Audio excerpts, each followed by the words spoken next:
existem no meio do povo de Deus, muitos daqueles que congregam em diversas partes do Brasil, em comunidades bastante sérias, que ainda nunca experimentaram uma experiência real de regeneração, de obter a vida nova. E quem não de fato tem ou descansa em Cristo, obtém uma vida nova de Cristo, consequentemente não vai haver um crescimento, porque ele fica estagnado ali, né? Talvez fica convertido. Conversão e regeneração, ela é muito diferente. Se você analisar com bastante cuidado, você vai perceber que Nicodemos, ele era um homem convertido à lei judaica.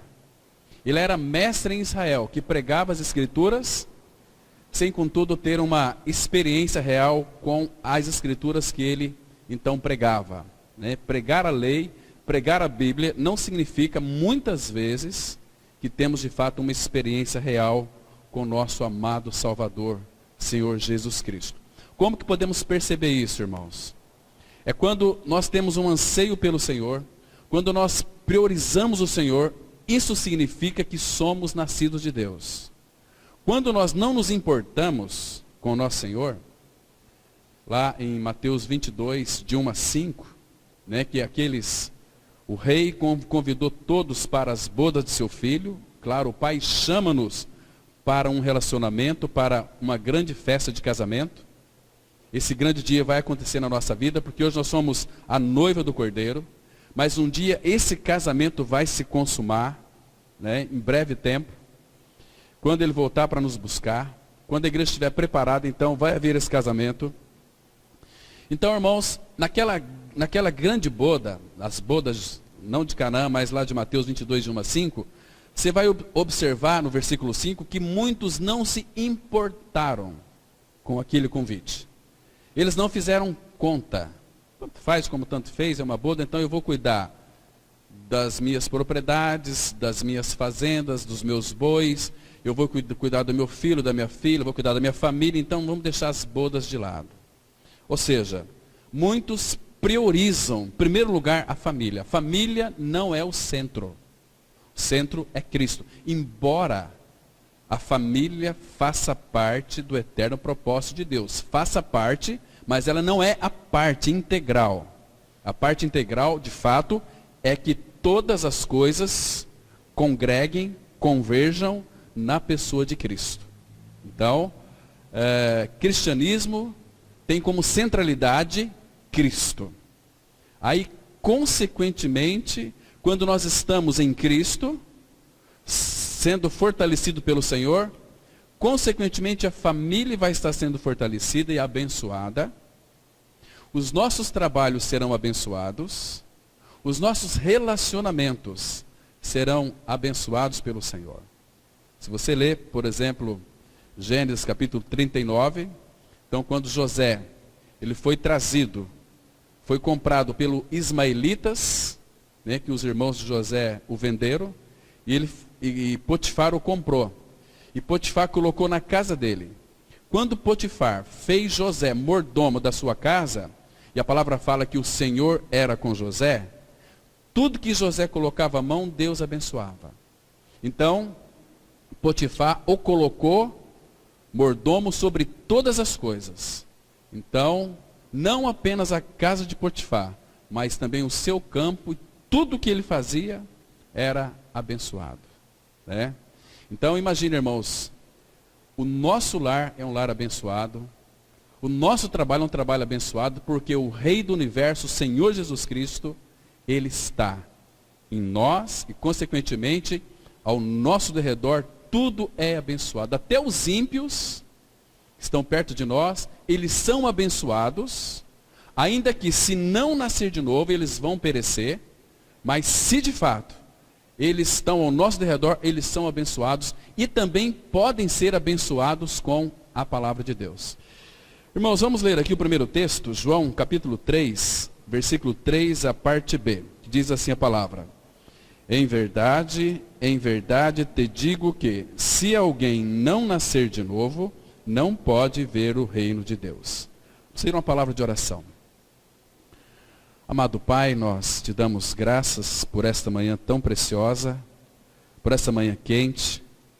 Obrigado, Pai, porque enquanto nós dormimos, as tuas misericórdias já se renovavam sobre as nossas vidas neste dia, Pai. Porque elas se renovam a cada manhã. Elas não têm fim e elas são a causa de nós não sermos consumidos. Te dou graças, ó Pai, porque é o Senhor quem nos congrega. Nós estamos aqui, Pai, debaixo do nome do precioso Filho, teu amado Filho, Senhor Jesus Cristo. Aquele que nos ama e pelo seu sangue nos purificou dos nossos pecados, Pai, e nos constituiu para ti reino e sacerdotes. Louvado seja o teu nome, Pai, pelo privilégio e oportunidade que o Senhor nos dá para mais um tempo passarmos diante do Senhor, debaixo da tua palavra, aprendendo de ti, sendo edificado pelo Senhor. Nos dê, ó Pai, ouvidos para ouvir a tua palavra, coração para compreender a tua palavra. Fala com cada um de nós, Pai, é o que nós pedimos, em nome de teu amado Filho Jesus Cristo. Amém. Queridos, nascer de novo significa nascer do alto. Novo nascimento, se aqui no grego novo nascimento é nascer do alto, nascer de cima, claro que veio de cima a nossa salvação. Salvação é uma pessoa. Nós às vezes confundimos regeneração com ensinamentos bíblicos. Podemos conhecer as Escrituras e ainda, irmãos, não ganharmos ou não termos como realidade ou a revelação do novo nascimento, para ter uma nova vida, né? E novo nascimento, irmãos, entenda uma coisa, nós já falamos diversas vezes aqui, novo nascimento, ela é uma troca de coração, não é aquilo que nós fazemos, não é o nosso desempenho humano para ganhar algo do Pai. Muito pelo contrário, Ele fez tudo por nós. Então, se Ele fez tudo na regeneração, não precisa o nosso desempenho, temos que entender isso. Porque se precisava, para que então nós fôssemos salvos, o desempenho humano, Deus não precisaria mandar o seu Filho Jesus para trocar o nosso coração, para trocar a nossa natureza pecaminosa. Então Ele enviou o seu Filho Jesus Cristo com a finalidade de remover o nosso pecado, porque Ele é o Cordeiro de Deus que tira o pecado. Irmãos, o pecado, ele é uma entidade espiritual. Pecado, irmãos, quando nós nascemos neste mundo, antes de conhecermos o Senhor, nós éramos possuidores de uma natureza pervertida, corrompida pelo pecado. Mas Cristo, Ele removeu isso de dentro de nós. Ele tirou o nosso pecado, fez de mim e de você uma pessoa livre. Porque o Filho, Ele é aquele que nos liberta verdadeiramente. Então, irmãos, graças ao Senhor, porque lá naquela cruz, o problema do pecado foi resolvido, foi solucionado. Então, nós temos uma eternidade inteira para agradecer o Senhor por esta tão grande salvação. Não apenas uma salvação, mas uma tão grande salvação. Por quê? Porque ela atingiu o nosso espírito, fomos regenerados em nosso espírito, Ele está salvando a nossa alma e a redenção do nosso corpo já está assegurada. Porque a palavra fala em Filipenses 3:20 que Ele vai transformar o nosso corpo de humilhação para ser conforme o corpo da sua glória. Então, se você é filho de Deus, dentro de pouco tempo você terá um corpo glorificado, semelhante ao corpo da glória do nosso amado Senhor. Somos a família dele e o Pai nos quer filhos que pareçam com o seu Filho. Então, neste mundo, hoje, irmãos, a partir da nova vida, a partir da troca de coração, nós já temos um coração novo. O coração do Filho de Deus, ele bate. Percebe? Os batimentos cardíacos em nós é do Filho. O Pai tem prazer de ouvir em nosso peito os batimentos cardíacos do Senhor Jesus Cristo. Hoje o Pai tem prazer em nós. Hoje o Pai não tem nenhuma dificuldade em se relacionar conosco, porque somos filhos dele. Ouvimos a palavra um dia, e essa palavra ela operou em nós, ela entrou em nós como aquela adaga de 2 gumes, ela perfurou o nosso coração. Fez uma cirurgia interna, invisível, removendo essa entidade espiritual, esse coração velho, essa natureza perversa. crucificou, levou à morte, graças ao Senhor. Mas pela ressurreição, o Filho, o Pai, o Filho, o Espírito, veio para dentro de nós. Irmãos, que precioso é isso. Então, a partir do novo nascimento, quando recebemos essa nova vida, irmãos, a nossa vida, ela é um incansável crescimento espiritual, rumo à maturidade. O que é a maturidade espiritual? É nós crescermos em santidade. Irmãos, a nossa vida tem sido uma vida santa diante do Senhor e diante dos homens. Muitos, infelizmente, têm se preocupado em ter uma vida santa diante das pessoas e não diante do Senhor. Primeiro é diante dele, consequentemente, diante dos irmãos, nós não tem como fingir uma santidade. Porque santidade, muitos podem fingir uma santidade.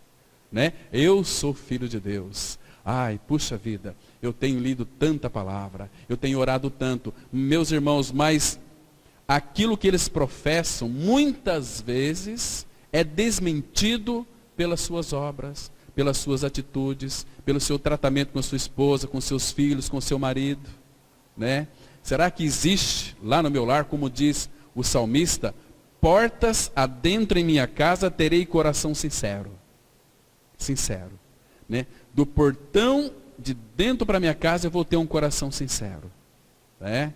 Eu sou o sacerdote da minha família, eu vou orar pela minha família, eu vou providenciar tudo para a minha família, porque eu dependo do cabeça que é Cristo.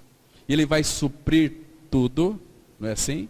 Ele disse que iria suprir as nossas necessidades, e Ele tem suprido. Ele é este Deus fiel em todas as coisas, irmãos. Né? Então, louvado seja o nome do nosso Senhor Jesus Cristo. Agora, aqui, irmãos, que interessante. Jesus está dizendo para Nicodemos, embora você é um mestre em Israel, João 3,10 vai dizer que ele era mestre em Israel. Você conhece as Escrituras, Nicodemos. Você ensina as Escrituras. Mas existe uma coisa em você que precisa acontecer. Você precisa nascer de novo. Não apenas Nicodemos, porque ele diz aqui, se alguém não nascer de novo, não pode. Jesus disse que não pode ver o reino de Deus, quem não nascer de novo. Irmãos, novo nascimento, nesses últimos dias que antecede a volta de Cristo, tem gerado muita confusão na vida das pessoas. Novo nascimento, quando nós pegamos para nós como uma doutrina, isso arrebenta conosco. Porque nós fazemos disso um meio até de vida.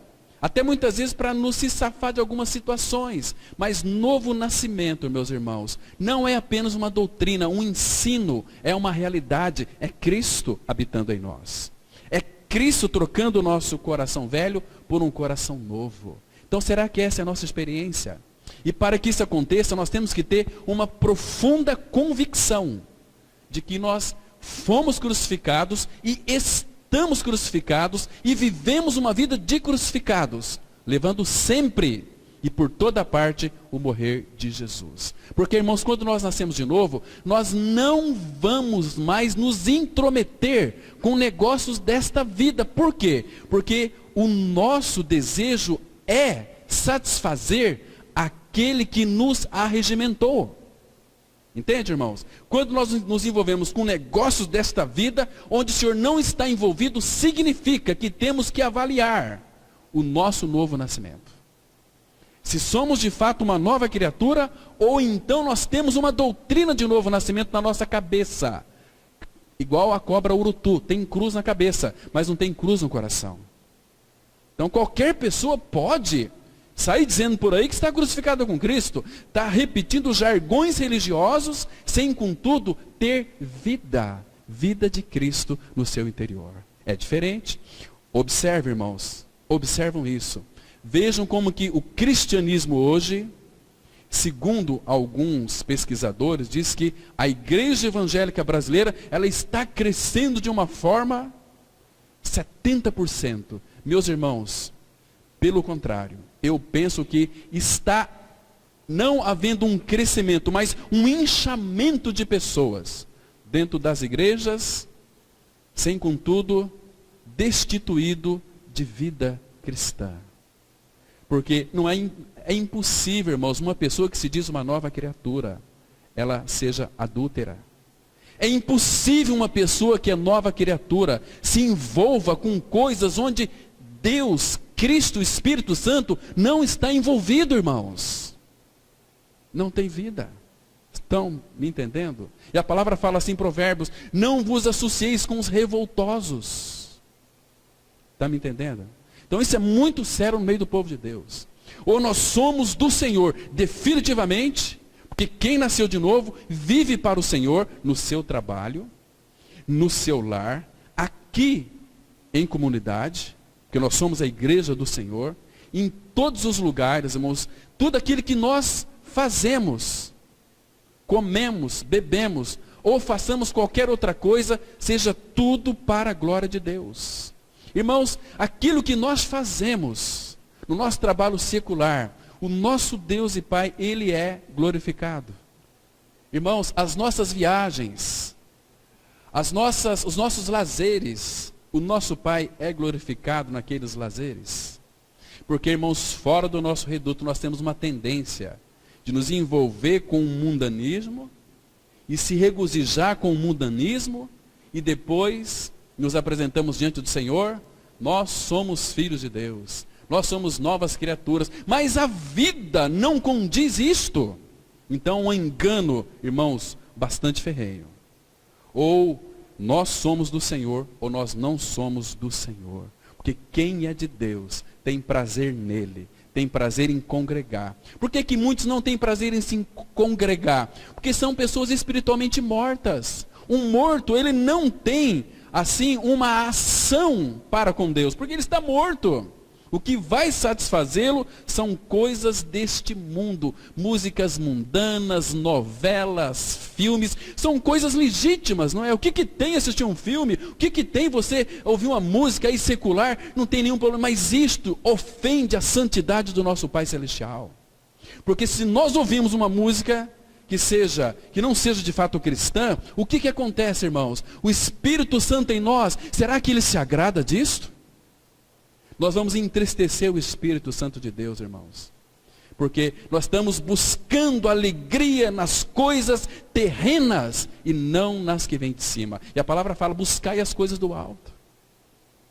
Tem pessoas que não gostam nem de escutar louvor. Tem uma certa aversão por louvor. Irmãos, mas significa que de fato, se você tem prazer em ouvir as coisas mundanas, avalie aos pés de Cristo a tua regeneração, a tua salvação. Se você de fato é um filho de Deus. Claro, irmãos, que essa salvação que foi realizada lá naquela cruz do Calvário foi uma salvação plena e perfeita. Abra sua Bíblia, só para nós introduzirmos aqui, em Lucas, capítulo 1, versículo 68, a partir do verso 68. Eu queria que vocês apreciassem a palavra, irmãos, se regozijassem na leitura da palavra de Deus. É uma salvação tão perfeita, tão plena, do tamanho do nosso Pai Celestial. Veja o que aconteceu, irmãos, na cruz do Calvário. Lucas, capítulo 1, versículo 68. Estão aqui sobre a anunciação do Filho. Então, versículo 68 de Lucas, capítulo 1, diz assim a palavra: bendito seja o Senhor, Deus de Israel, porque visitou, irmãos, o verbo se fez carne, porque visitou e redimiu o seu povo. Agora, olha o verso 69, irmãos, guarda esse versículo, presta atenção, e nos suscitou plena e poderosa salvação na casa de Davi, seu servo, como prometera desde a antiguidade por boca dos seus santos profetas, para nos libertar dos nossos inimigos e das mãos de todos os que nos odeiam. Então, mas eu quero aqui que vocês observem o versículo 69. Ele suscitou para mim e para você uma plena e poderosa salvação. O que é uma plena? É uma salvação perfeita, onde não precisa de retoques. Percebe? Ele é perfeito, nosso Senhor é perfeito, realizou uma salvação perfeita, então nós somos perfeitos filhos de Deus em Cristo Jesus. plena salvação. Irmãos, que Cristo nós temos. Que Senhor glorioso nós temos. E Ele habita dentro de nós. Irmãos, nós não podemos, a partir deste versículo aqui, viver uma vida de miseráveis espiritualmente. Nós temos que ser um povo que celebra, um povo que exalta Cristo, porque Ele realizou uma obra plena e poderosa. Ah, irmãos, que linda isso. Não ficou nenhum resquícios para Satanás nos acusar. Porque quem nos justifica é o próprio Senhor. Graças sejam dadas ao nosso amado Senhor, porque Ele fez tudo por nós. E essa salvação, irmãos, não é questão de doutrinas de igreja. A palavra fala em 1 Pedro 1,23, que fostes regenerados, não de semente corruptível, mas da incorruptível, mediante a palavra de Deus, a qual vive e é permanente, e permanece para sempre. Lembra de Tiago 1,18? Segundo o seu querer, não o meu querer. Eu nunca quis ser salvo, mas Ele veio ao meu encontro, veio ao seu encontro, porque você é amado dEle. Ele te ama e morreu por você. Segundo o seu querer, Ele nos regenerou, ou nos gerou de novo, conforme, ou segundo a palavra da verdade. Nós podemos nos apoiar nessa palavra e descansar. Falar, Senhor, muito obrigado, porque Tu fizeste tudo por mim. E hoje estou aqui, eu quero servir a Ti, porque eu Te amo. Tu fizeste. Ele deu para nós uma vida eterna, irmão. Você sabe o que isso significa? Vida eterna. João 10:28. Eu lhes dou a vida eterna. Jamais perecerão. Irmãos, esse é o nosso Pai, que fez tudo por nós na pessoa de Cristo. Nós nunca vamos perecer eternamente, porque está escrito, irmãos, e outras coisas mais. Mas o assunto hoje aqui é a nova vida. Então, você precisa de crer nessa palavra. Porque a palavra fala lá em João 3 verso 18, todo aquele que nele crê não é julgado. Quem não crê, já está condenado. Não é que vai ser julgado, está condenado. Entende?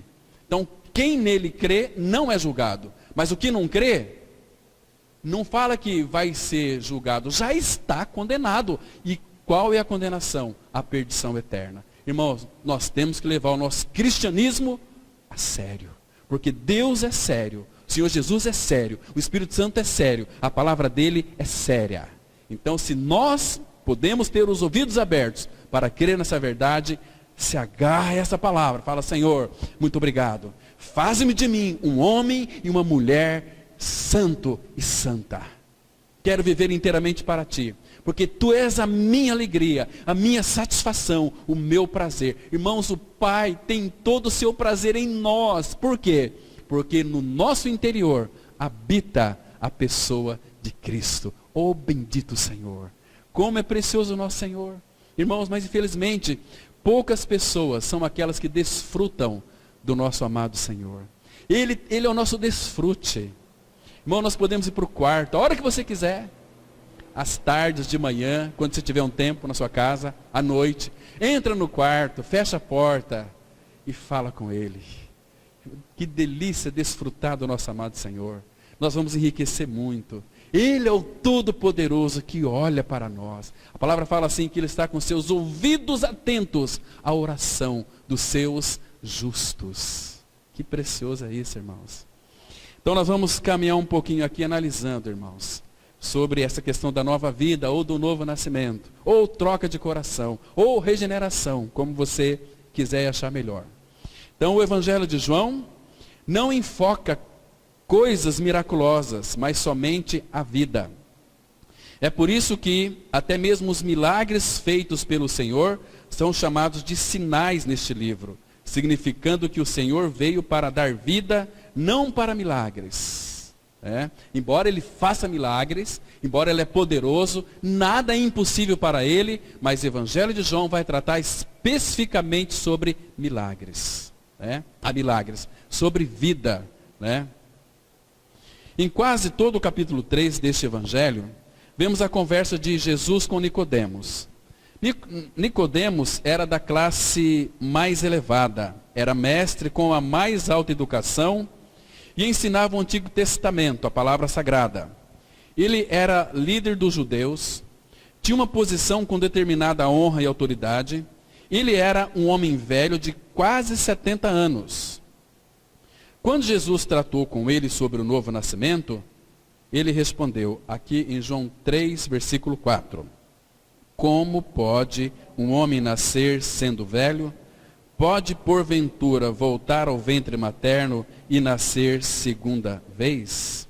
Meus irmãos, observa aqui que ele era um homem experiente, um homem já que conhecia as Escrituras, ensinava as Escrituras do Antigo Testamento. Ele era mestre em Israel. Mestre, entende? Mestre. De uma classe muito elevada, já idoso, com muitas experiências, mas para Nicodemos faltava ali alguma coisa, que ele não sabia o que era. Então ele foi ter com Jesus de noite. Que humildade aqui de Nicodemos. E aí, chegando ao Senhor, ele sabia quem Jesus era, que Jesus vinha de Deus, porque ninguém podia fazer os sinais que Jesus fazia se Deus não fosse com ele. Jesus diz para Nicodemos, olha Nicodemos, você precisa de nascer de novo. Mas como pode eu nascer de novo, sendo eu velho? Não conhecia nada. Às vezes, irmãos, nós muitas vezes conhecemos a Bíblia intelectualmente, não por revelação. E a revelação é nos dada pela nossa intimidade com o Pai. Não se esqueça disso, irmãos. Então busque uma intimidade com o Pai para que a palavra, as Escrituras, se torne mais viva para você, tal qual ela é. Porque se nós não buscarmos revelação do Senhor, Ele não vai lançar ou revelar a sua palavra para pessoas que não têm compromisso com Ele. Estão me compreendendo? Então, Ele ensinava por parábolas.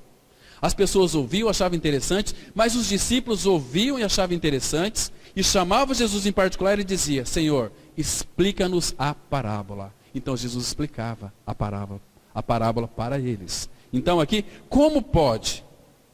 Graças ao Senhor, porque ele sabia fazer perguntas.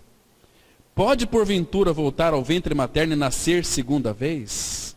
Irmãos, Nicodemos, ele era um homem inteligente, um homem muito capacitado intelectualmente, conhecia a lei e os profetas. Às vezes a gente pensa assim, as pessoas idosas, elas são mais sábias do que as jovens. Os mais idosos, eles têm experiência de vida neste mundo. Mas, irmãos, isso não significa que eles são experientes com o Senhor. Agora, se uma pessoa idosa conhece o Senhor, vive uma vida aos pés do Senhor, buscando a revelação do Senhor, essas são sábias. Sábias. Agora, um idoso que tem muita experiência de vida neste mundo, educou seus filhos, formou seus filhos em faculdades, pagava seus impostos, vivia uma vida de uma moral ilibada, um homem muito justo, é um homem sábio. Não é sábio. A Bíblia diz que não está a sabedoria com os idosos. Abra sua Bíblia no livro de Jó, no capítulo 12, versículo 12 e 13. Aqui nós temos uma declaração contundente, bastante interessante, irmãos, que vai mostrar que a sabedoria não está com os idosos. Jó, capítulo 12, versículo 12 e 13. Olha que interessante. A palavra de Deus, ela diz assim, ele faz aqui uma pergunta e depois já tem uma resposta muito interessante. Olha a pergunta no verso 12, Jó 12, 12. Está a sabedoria com os idosos e na longevidade o entendimento? Qual que é a resposta no versículo 13? Não. Com Deus está a sabedoria e a força. Ele tem conselho e entendimento. Está vendo só aqui? Talvez um adolescente aí de 16, 17 anos, que nasceu de novo, com 15, talvez é mais sábio do que um idoso. Está me entendendo? Por quê? Porque conhece o Senhor. A sabedoria está com o Senhor. Então, Cristo é a nossa sabedoria. A palavra fala em 1 Coríntios 1,30 que nós nos tornamos dele, do Pai, em Cristo Jesus, o qual se nos tornou, da parte de Deus para nós, sabedoria. Então, irmãos, nós temos uma sabedoria que o mundo não tem, que o mundo nunca vai ter porque não o conhece, Porque se o mundo tivesse a sabedoria de Deus, não teria crucificado o nosso amado Senhor, né? Mas o mundo tem bastante experiências. E tem muitos evangélicos e crentes que querem viver vidas de experiências. Não vai levar a lugar nenhum. Você tem que entrar numa fila, saber aonde que aquela fila vai dar. Tem muitos que estão numa fila assim, ô meu amigo, você entrou nessa fila, onde é que vai dar essa fila? Ah, não sei, eu estou aqui, porque todo mundo está. E diz que é bom, e todo mundo é abençoado, eu também estou aqui. Eu também vou ser abençoado. Meus irmãos, que tristeza isso. Então, nós entramos na fila, né, mas nós sabemos aonde essa fila vai dar. Paulo, ele disse assim, 2 Timóteo 1,12, porque eu sei em quem tenho crido, eu estou certo, estou convicto de que Ele é poderoso para guardar o meu depósito até aquele dia,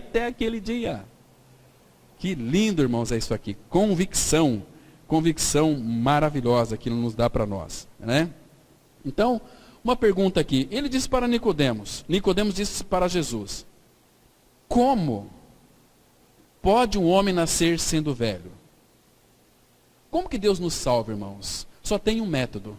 Não é por você fazer jejum, não é por você orar demais, não é por você ler a Bíblia demais. Oração nunca salvou ninguém, entende? Ler Bíblia nunca salvou ninguém, percebe?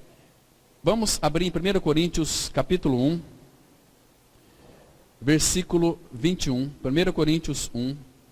A palavra aqui, ela traz para nós, irmãos, de uma forma tão linda, tão específica. 1 Coríntios 1, 21.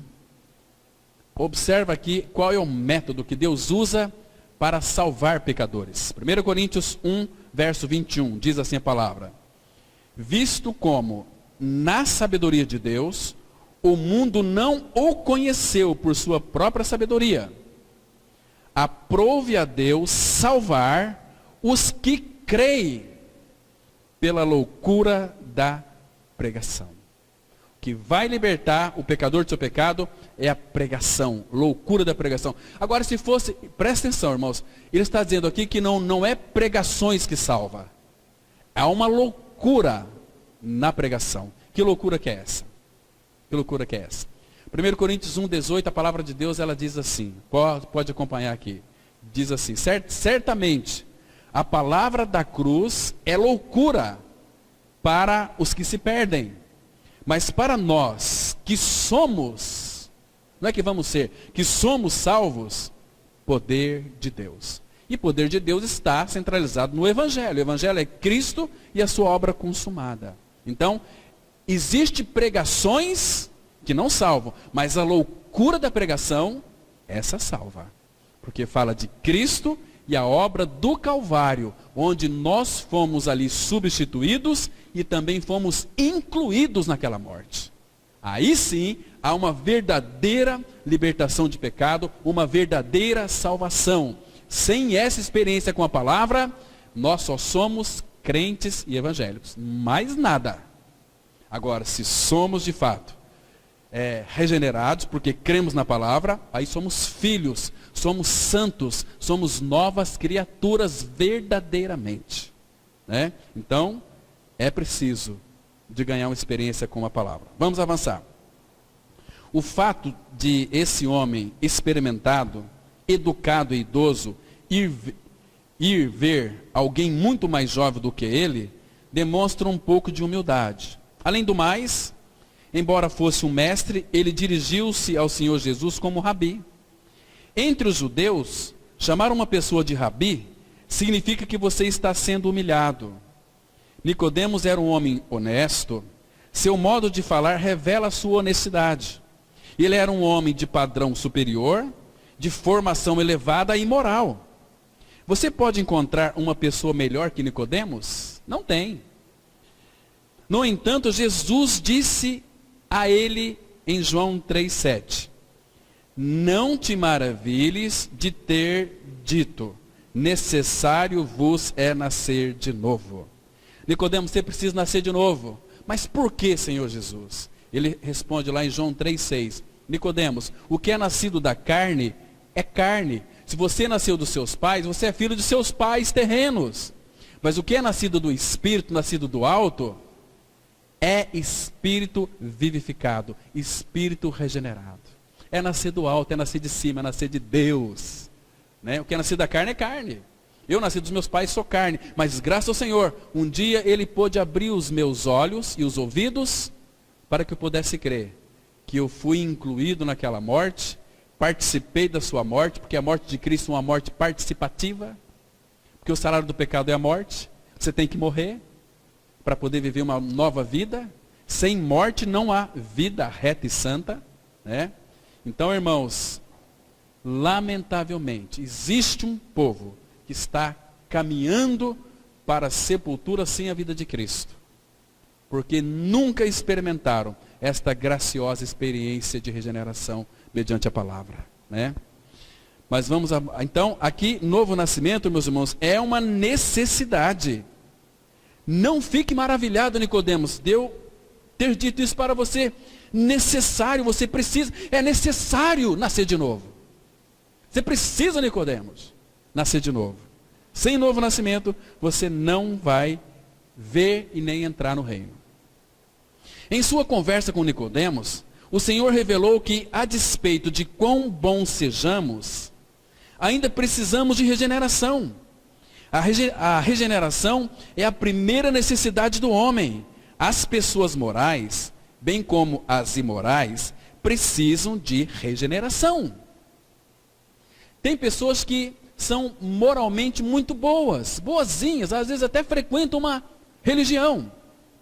Pode ser evangélico, católico, qualquer religião. Sem novo nascimento você está perdido. Né? São pessoas moralmente ilibadas. E aquelas que são imorais, está no mesmo nível. Qual que é a diferença de um pecador bom, reto, justo, íntegro, se desvia do mal, até teme a Deus, e de um pecador que é um monstro, que é um assassino, um bandido, um ladrão? Qual que é a diferença desses dois pecadores? Como é que Deus vê os dois? A palavra fala que Deus encerrou todos debaixo do pecado, para usar de misericórdia com todos, do bom e do ruim. Porque dentro de nós tem uma árvore chamada árvore da ciência do bem e do mal. As pessoas podem nascer boas ou podem nascer más. Se não nascer de novo, ambas estão perdidas. É preciso nascer de novo.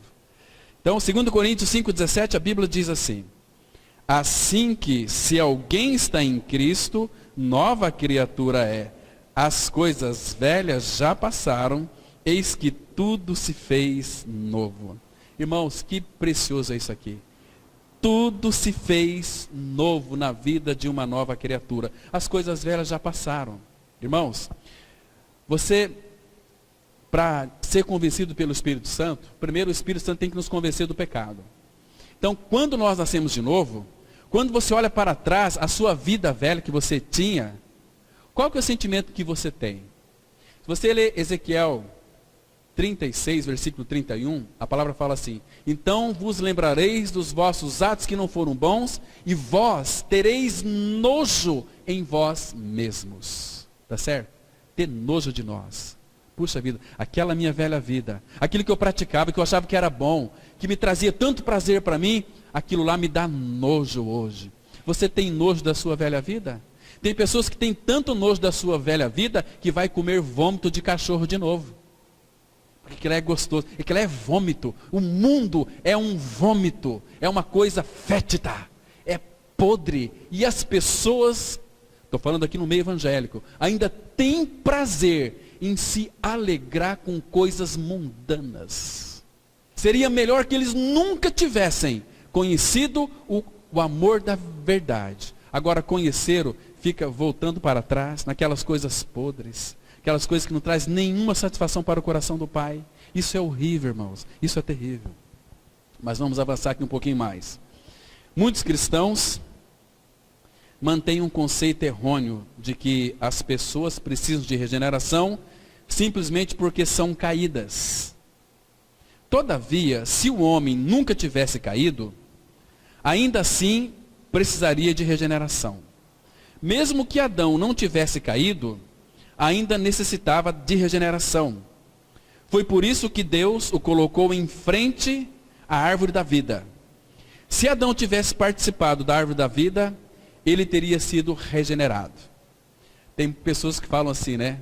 Olha, já ouvi pessoas que são pregadores. Falou para mim o seguinte: pastor Cláudio, Puxa vida, né? Por que que Deus foi colocar aquela árvore do conhecimento do bem e do mal para o homem?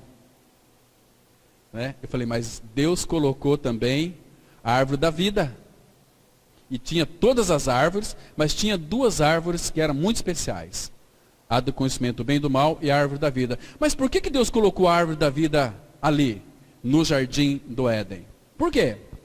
Porque, irmãos, Adão, mesmo no seu estado de inocência, ele precisava de ser regenerado. O que que é regeneração? Regeneração é ter a vida de Deus dentro de nós. Adão não tinha. Por que que nós sabemos que ele não tinha? Vamos ler o texto aqui de Gênesis 2, versículo 9, que diz assim: do solo fez o Senhor Deus brotar toda sorte de árvores agradáveis à vista e boas para alimento.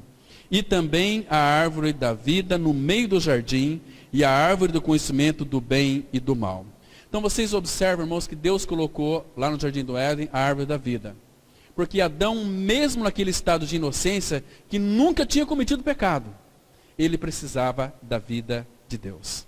Se ele ingerisse voluntariamente, se ele fosse lá e pegasse do fruto da árvore da vida e comesse, Adão seria regenerado. Adão nunca mais seria um pecador. Talvez, se nós estivéssemos aqui, vamos colocar uma situação hipotética. Nós nascemos de Adão e Adão tinha comido a árvore da vida. Irmãos, nós seríamos eternos filhos de Deus aqui na terra. Nessa terra habitaria a justiça. Nessa terra não precisaríamos de governantes. Nessa terra não precisaríamos de leis, né, humanas. Mas por que precisa das leis humanas? Vocês sabem, vocês já devem ter visto, quando de fato os policiais civis e militares entram em greve, o que acontece no nosso país, irmãos? O que acontece? Vira um caos. Então, graças a Deus pelas leis humanas. Graças a Deus pelos governantes que Deus coloca por amor a nós. Porque, irmãos, isso é para brecar as pessoas. Começou algum tempo atrás no Rio de Janeiro. Se Deus não tivesse misericórdia desses pecadores que serão condenados ainda, irmãos, seria um caos. Começou pelo Rio de Janeiro, né? Uma proliferação de prostituição. Então Deus, por misericórdia, manda a AIDS. Deu um breque no povo. Percebe, irmãos? Que essas doenças que surgem por aí, é maldição. Não, é bênção de Deus para frear essas pessoas. Olha lá, você viu lá aquele tsunami, que é um povo pecador, um povo que, isso é misericórdia de Deus. Isso acontece, os terremotos, Deus chamando a atenção, porque, irmãos, é um megafone de Deus, permitindo isso para que as pessoas olhem para Deus. Mas o que a gente vê hoje? Aconteceu um vendaval em determinada cidade, o que acontece? As pessoas estão voltando para Deus, elas vão para os ginásios e lá começa a receber doações, ajudas do povo, e Deus fica sempre em segundo plano. Eu me entristeço muito, irmãos, quando eu vejo isso. Vejo família que perdeu tudo, chorando ali com as criancinhas. Tudo que eu tinha, perdeu nesse vendaval. Mas eles não voltam para o Senhor. Eles vão procurar ajuda do prefeito, vão procurar ajuda dos governadores, das doações. O povo não quer Cristo. Porque eles sabem como se resolver, irmãos. E agora, irmãos, Daniel fala que nos últimos dias, a ciência não aumentaria, se multiplicaria. Indícios da volta de Cristo. Irmãos, a tecnologia, ela está num avanço assustador. Assustador.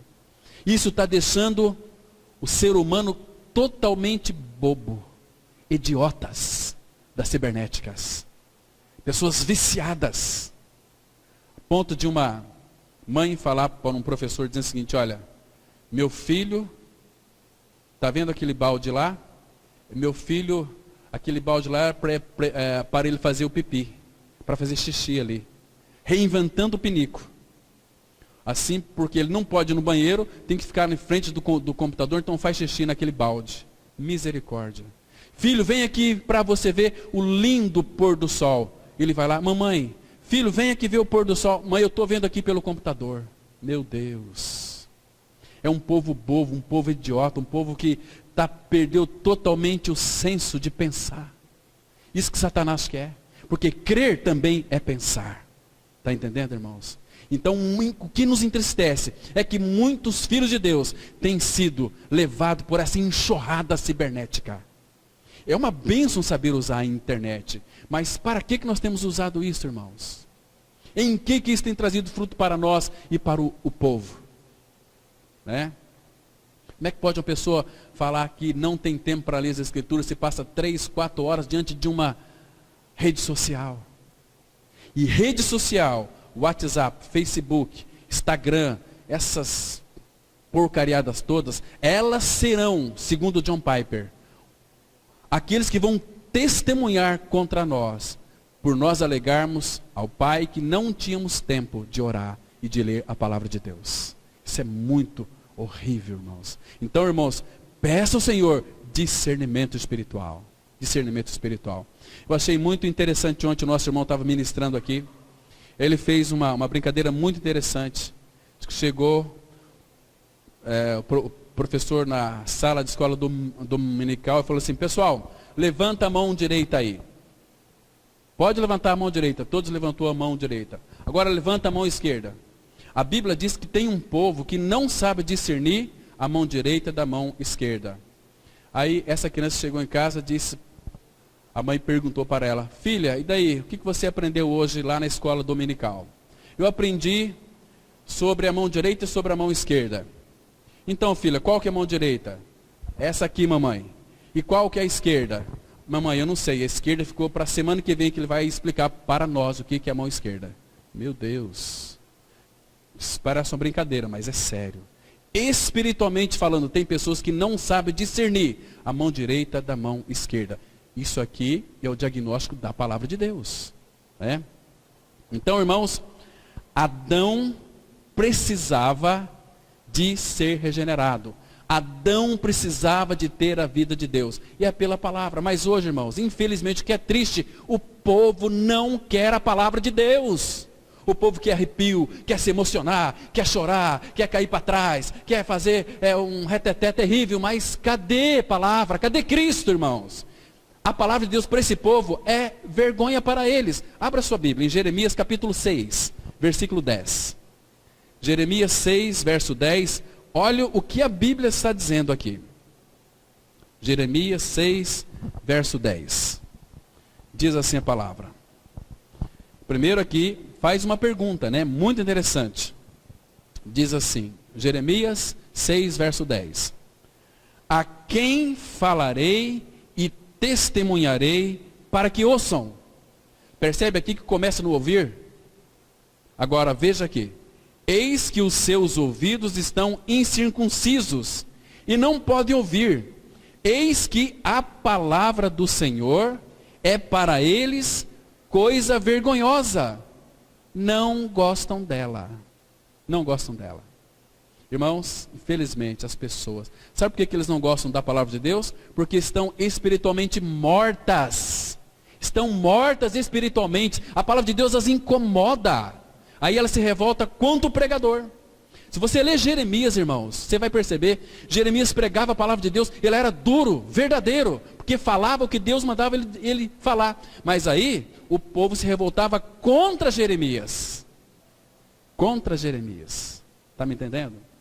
Então, e hoje também não é diferente. Irmãos, se Deus nos chamou para pregar a palavra, temos que pregar a palavra. Doa quem doer, irmãos, porque é tempo do fim. É para nos despertarmos do nosso marasmo espiritual. É Deus nos dando chacoalhões e vai usar a palavra.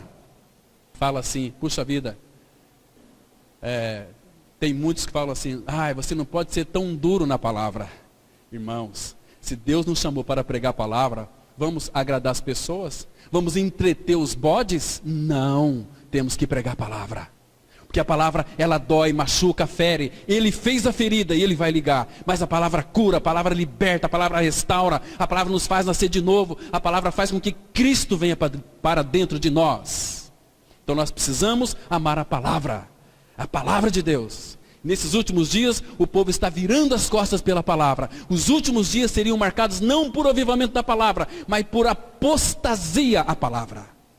Porque quem é de Deus, João 8,47, ouve a palavra de Deus.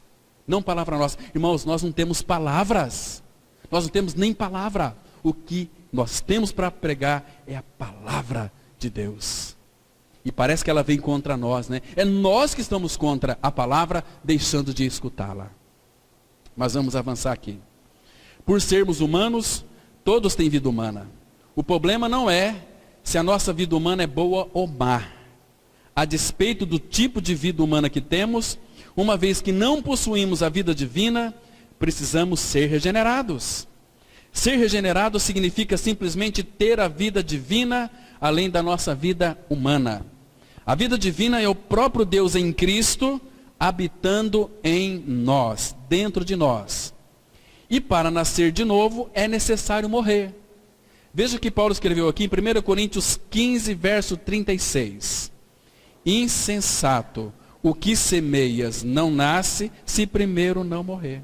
Então, irmãos, como que se processa o novo nascimento? Tem que morrer. Insensato. O que você semeia não vai nascer se primeiro não morrer. Morrer aonde, meu querido? Lá na cruz em Cristo.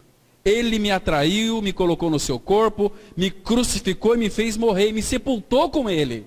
Mas ao terceiro dia, quando Deus trouxe Jesus dentre os mortos, a palavra fala, e juntamente com ele nos ressuscitou e nos fez assentar nos lugares celestiais em Cristo. Isso é nova vida, isso é novo nascimento. Glória a Deus por essa palavra, irmãos, que está registrada e nós podemos crer. Então, o que tu semeias não nasce primeiro não morrer. Muitos crentes e evangélicos não estão claros acerca deste assunto. Precisamos ser regenerados porque nossa vida é má e não pode ser melhorada. Nossa vida do eu precisa ser crucificada e morta. 2 Timóteo 2,11, a Bíblia diz assim, fiel é esta palavra, se já morremos com ele, também viveremos com ele. Tem um irmão, aqui, ele está aqui hoje, ele veio falar comigo o seguinte, irmão, nós temos convidado aquele irmão tantas vezes para ir, para reunião, para ouvir a palavra, mas eu sei por que ele não quer ouvir a palavra. Ele é um cara casado, é crente, e está aí jogando o seu charme para as menininhas, Então, para viver uma vida de adultério. Quando que uma pessoa dessa vai querer ouvir a palavra? Quando, irmãos? Quando que uma pessoa que faz as suas negociatas para levar vantagem, engana os outros, vai querer ouvir a palavra? Mas nunca, jamais. Porque a palavra faz um grande mal para eles. E aqui a Bíblia está dizendo o seguinte, fiel, presta atenção, fiel é esta palavra. Por que a palavra é fiel? Porque Deus é fiel. Ele é a palavra fiel. Se Ele é fiel, a palavra dele tem que ser fiel. Se já morremos com Ele. Agora a pergunta é, você já morreu com Cristo? Se já morremos com Ele, também viveremos com Ele. Mas se você não creu que morreu com Ele, você nunca vai viver com Ele. Nunca vai viver com Ele. Por quê? Porque a Bíblia diz, e a Bíblia é a palavra de Deus. E a palavra fala assim, não, Paulo falando lá aos Coríntios, não ultrapasseis o que está escrito. Nem um passo adiante, nem um passo atrás. Está escrito, creia. Porque o nosso julgamento é segundo a palavra. Não é segundo nós pensamos que é. Eu penso assim, então, é o meu conceito, eu fico com aquilo que eu penso, eu sei que eu acho que está certo. Às vezes não está certo. Às vezes você está iludido. Coração enganado iludiu. Então, qual é o significado de regeneração? A regeneração não é um tipo de melhora ou cuidado exteriores. Tampouco é apenas uma mera mudança ou conversão sem vida. É um novo nascimento que introduz uma nova vida. É totalmente uma questão de vida, não uma questão de fazer algo. Regeneração, portanto, significa ter a vida divina adicionada à vida humana, agora crucificada com Cristo. A regeneração acontece pela ressurreição com Cristo. 1 Pedro 1, verso 3, a Bíblia diz assim, Bendito Deus e Pai de nosso Senhor Jesus Cristo, que segundo a sua muita misericórdia, nos regenerou para uma viva esperança, mediante a ressurreição de Jesus Cristo dentre os mortos.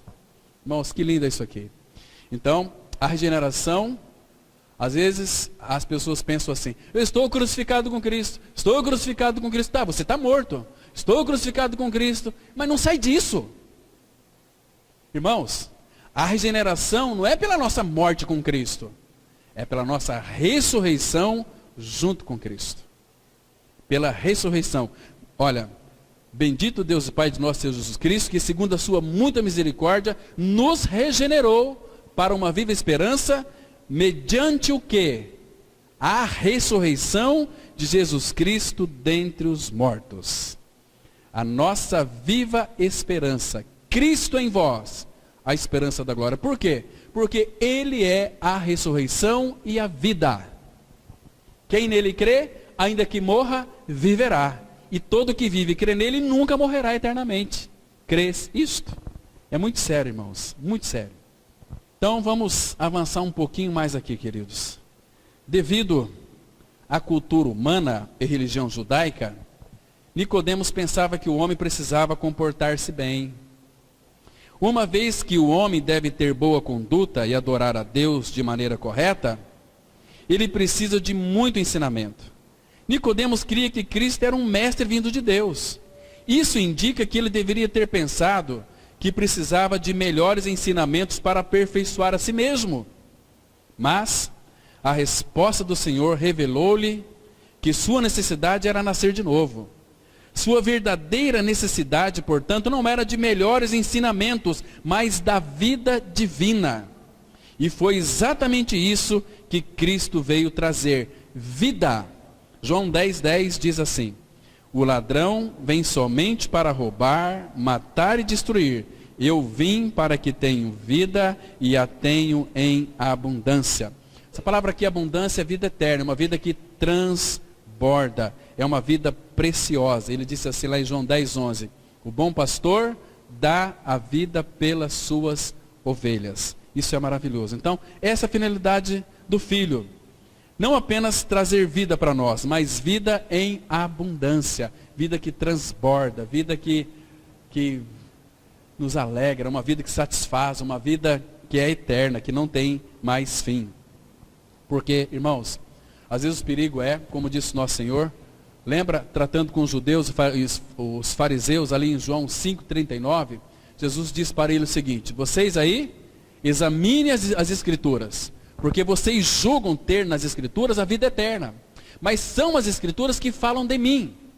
Contudo, vocês não querem vir a mim para terdes vida. Ficar só com a Bíblia, você vai morrer e vai para o inferno.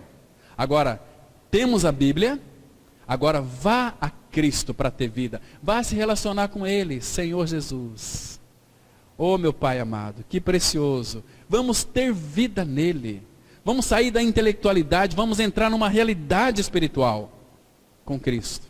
Irmãos, que maravilha você poder conversar com aquele que é o teu Criador. Aquele que é teu Criador é teu Pai. Aquele que resolve todos os nossos problemas. Mas muitas vezes nós quebramos a cara, sabe por quê? Porque a gente acha que a gente pode resolver os nossos problemas. Jesus disse assim: vocês estão querendo tantas coisas grandes, vocês não sabem resolver nem as mínimas, quanto mais as grandes. Fala, meu Pai, oh meu Pai, eu estou com um problema aqui tão pequeno, eu sei que eu posso resolver, mas eu quero a tua direção. E ele vai dizer o seguinte: olha, meu filho, eu vou ensinar para você aquilo que é útil, para que você possa crescer, ser um filho maduro. Você vai seguir as minhas orientações. Salmo 32:8 fala aqui: Ele é aquele que sob a vista dele nos aconselha. Ele é aquele que nos instrui. Irmão, se ele diz que vai nos instruir, nos aconselhar, por que nós fazemos as coisas segundo a gente pensa que é o correto e o certo? O Filho de Deus não vive mais pelo certo ou errado. O Filho de Deus vive pela paz de Cristo. Seja a paz de Cristo o árbitro. Em termos práticos. O que isso significa? Significa que isso que eu vou fazer está trazendo paz para o meu coração? Se traz paz, vá em frente. Mas se não traz paz, pare. Não faça, porque senão você vai quebrar a cara. Porque quando nós fazemos alguma coisa que traz paz, tem a aprovação do Pai, tem a bênção de Deus. Mas quando não tem paz, você já fez alguma coisa que você ficou meio desconfiado? Mas será que vai dar certo? Ai, não sei não, mas vamos fazer. Meu amigo, a gente faz os nossos projetos, arquiteta os nossos projetos, e coloca assim, Senhor, abençoa os meus projetos, e faz. Tudo errado. Faça os projetos, coloca diante do Pai. Às vezes temos que esperar um pouco, esperar às vezes de quarentena. Aí Ele vai trazer a resposta. Irmãos, todos os nossos pedidos, nenhum deles ficarão sem resposta, sem aprovação de Deus. Às vezes é não. Ele sabe todo o curso da nossa vida, irmãos. Então por que não depender dEle? Então, às vezes nós somos como Adão, queremos viver uma vida independente do Pai. Por isso que a gente quebra a cara. E Deus permite isso para que a gente aprenda a lição. Quantas e quantas pessoas que quebraram a cara uma vez, quebraram a cara 2 vezes, quebraram a cara 3 vezes, e vai quebrar quarta e quinta, sexta e sábado, e nunca aprende. Por quê? Porque não escuta a voz dele, porque não obedece a voz do Pai. E o Pai quer nos ensinar. Não, mas eu sei fazer, eu posso. Meu amigo, cuidado com o braço da carne. Então, irmãos, Ele veio para que nós tivéssemos vida e vida em abundância. O Senhor disse a Nicodemos, muito enfaticamente, que a sua necessidade era nascer de novo. Assim, o que o homem precisa, na verdade, é ser regenerado com outra vida, a vida de Cristo. Todos nós precisamos perceber que aquilo de que necessitamos não é religião ou ensinamento para regular e corrigir-nos, mas de outra vida, a vida de Deus para nos regenerar. O homem precisa de regeneração, porque ele precisa da vida divina. E sem ele, irmãos, o que a gente pode fazer? Vamos ler mais um texto conhecido aqui, João 15:5. Eu sou a videira, vós os ramos. Quem permanece em mim e eu nele, esse dá muito fruto, porque sem mim nada podeis fazer. Sem Cristo nada podemos fazer. E nós achamos que podemos. Então, Ele pode todas as coisas. A despeito de quão bom você possa ser, ainda não possui a vida de Deus. Você precisa de um outro nascimento a fim de receber a vida de Deus com sua natureza divina. Ser regenerado significa ter a vida de Deus, assim como nascer de nossos pais significa ter a vida dos nossos pais. Ser regenerado é ser nascido de Deus em Cristo Jesus. A palavra receber, no original, é a mesma palavra para crer. Entende?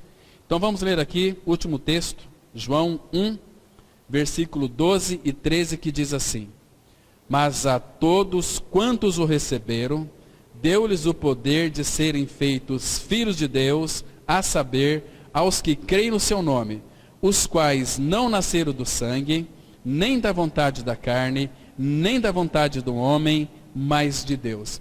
Observe aqui, irmãos, que você e eu, nós nunca quisemos ser salvos, porque não nasceram do sangue, não foi da vontade da carne, da nossa vontade, não foi da vontade do homem. O homem nunca quis nascer de novo, mas foi Deus que quis que você nascesse de novo.